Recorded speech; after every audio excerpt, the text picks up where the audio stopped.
What's up guys, welcome to UFC 279 Quick Picks, Chimaev versus Diaz. I'll give you a quick run through on the full card. Let's get to it. But before we get into it guys, this video is sponsored by Full Reptile Collective, brought to you by Dan Hardy. Head over to their website at fullreptile.co.uk where you can find anything from training gear, t-shirts, hoodies, all the way to coffee. For an exclusive 10% off, use Dan Said So at checkout. Make sure to also check out their YouTube channel for some of the best MMA content out there, bar my own. Let's get back to the video. So we're kicking it off with Darian Weeks versus Johan Lainesse. I'm actually going with Johan here. I know he just lost to Gabe Green, who actually fights quite similarly, I'd say, to Darian Weeks. Big power shots, good wrestlers, but I think Lainesse have learned a lot from that. He did beat Justin Burlinson on the Contender Series, who is very good level as well.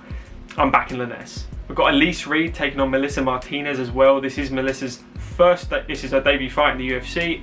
I'm backing her as well in this one. I think she's really good, 7-0. Obviously fought on Combate Series as well. Elise Reed, you know, she's well-rounded, but I wouldn't say she's good in one particular area more than another. And I think Melissa's she looks like she's got the hype behind her, and you know how these fights normally go. So I am backing Melissa. Chad Anheliger versus Haley Alatang as well. This is an excellent fight here. I am backing Chad here. I think Chad's going to beat Haley pretty convincingly. I mean, the fight against Jesse Strader was a real, barn burner for me, where counter left hook, sat him down, got down into onto the floor and just laid into him. I mean, round 3, he's got durability, got power.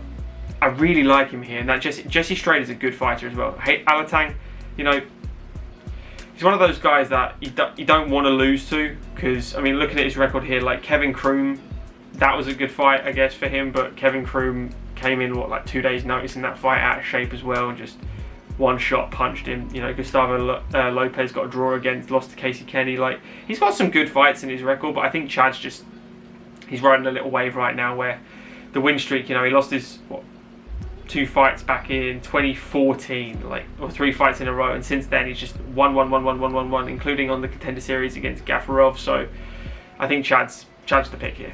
So Norma Dumont versus Danielle Wolf next. Danielle Wolf, 27-14 with a pro boxing career. She's 1-0 in MMA, and that was on the Contender Series where she won unanimous decision against Tanisha Tennant. I'm picking Norma Dumont. Hey, battle of the big bellies, Jake Collier v Chris Barnett. Now everyone loves Chris Barnett, forward flips, wheel kicks, you can do all the stuff. Had a tough day against Martin Buday last time out, but Jake Collier is extremely technical. Yes, he's fat. He was at middleweight where he was jacked. He's now a fatty bombati, but Jake Collier is a weirdo.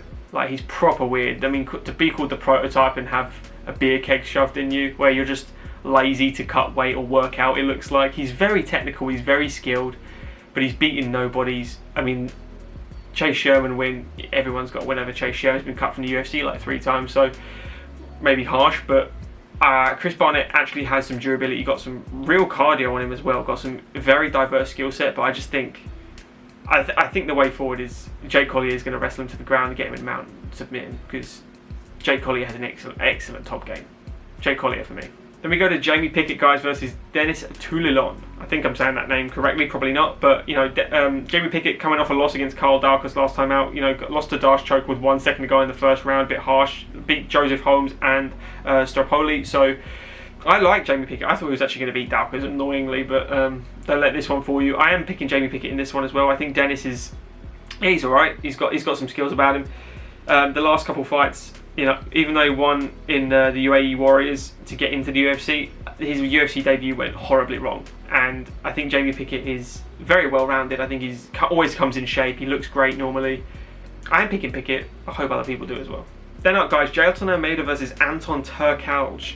Now, this is a late replacement. Anton is coming in. He just won his Contender Series fight. He's fighting a catchweight, 220. It was going to be a heavyweight, I think, for Jailton Almeida beforehand, where he beat Parker Porter last time out, and he was scheduled to fight Abdurakhimov, which would have been an excellent fight, and I would have favoured Jailton Almeida heavily in that as well, because the guy is a monster. He is incredibly physical. He has an excellent top pressure game. I mean, his takedowns are beautiful. He's a jiu-jitsu player that has extremely good wrestling as well, got so much power. He loves beating your head against the post. He's super violent, and there's a difference between sports aggressive kind of style and someone that wants to kill you. He wants to kill you. Jailton Almeida, in my opinion, is going to beat the shit out of Anton Turkalj. Personally, I think Jailton Almeida is not going to run into a problem for a long time. Hakeem Dawodu, guys, versus Julian Erosa. Julian Erosa is a really tricky guy to ever pick because you can never count him out. I mean, The Sungwoo Choi fight didn't go his way, but he did beat after that Charles Jourdain by Darce choke, if you remember, guys, and Stephen Peterson. Split decision. That was an absolute war. That was brilliant to see. Hakeem Dawodu, you know, he wants to compete at the very top. Mike Trizano got a good win over Mike Trizano last time out. Trizano's looking on the up as well. I think his record at the time they thought was like 9 wins and 1 loss. So really good. I really should get like a Tapology page up instead of just the names listed. But the Mosvar Ivalov fight, you know, he went to the decision with Mosvar. Mosvar is the real bloody deal. He looks so good. So like you can never count Julian Erosa out. He's so good at snatching a neck. But I just think Dawodu's got so much more motivation these days, and he looked really good as well. So I am picking Hakeem. Johnny Walker versus Ion Cutelaba. This is going to end in a first round knockout. Who? I'm backing Johnny Walker. I mean, I don't trust Ion Cutelaba. I don't trust Johnny Walker too much either these days, but I definitely don't trust Ion Cutelaba with any picks on this one, because the guy is a nut job. Johnny Walker at least has dynamic, crazy striking, but he's super powerful. Leaves his chin exposed, which I never liked, but it's been a while since Ion Cutelaba's pinged someone that hard. I'm backing Johnny Walker. Irene Aldana versus Macy Chasson. I don't know how to pronounce that last name. I'm really sorry, Macy. I'm just going to call her Macy. Last time out, obviously beat Norma Dumont by split decision and lost to Raquel Pennington before that. Marion Renault, you know, she beat a teacher, whatever. That's cool.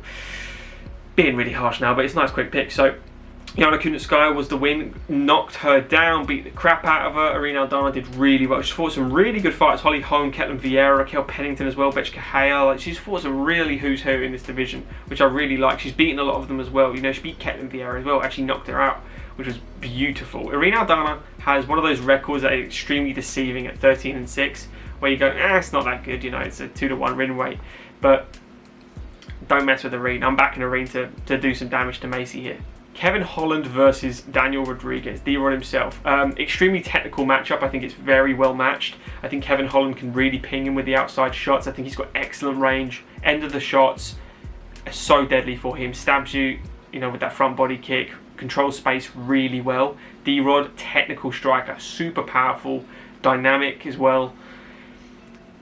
He hasn't fought the level Kevin Holland has, and Kevin Holland has some serious power, but has looked a bit shaky at times. 2 wins back-to-back in welterweight. It's a hard one. D-Rod, I like D-Rod. I'm going to back Daniel Rodriguez in this one, guys. I think he's technically better and I think more powerful, which is maybe wrong, but just from my viewpoint, I think D-Rod is more powerful than Kevin Holland. I think he can do some real damage there. I am backing D-Rod.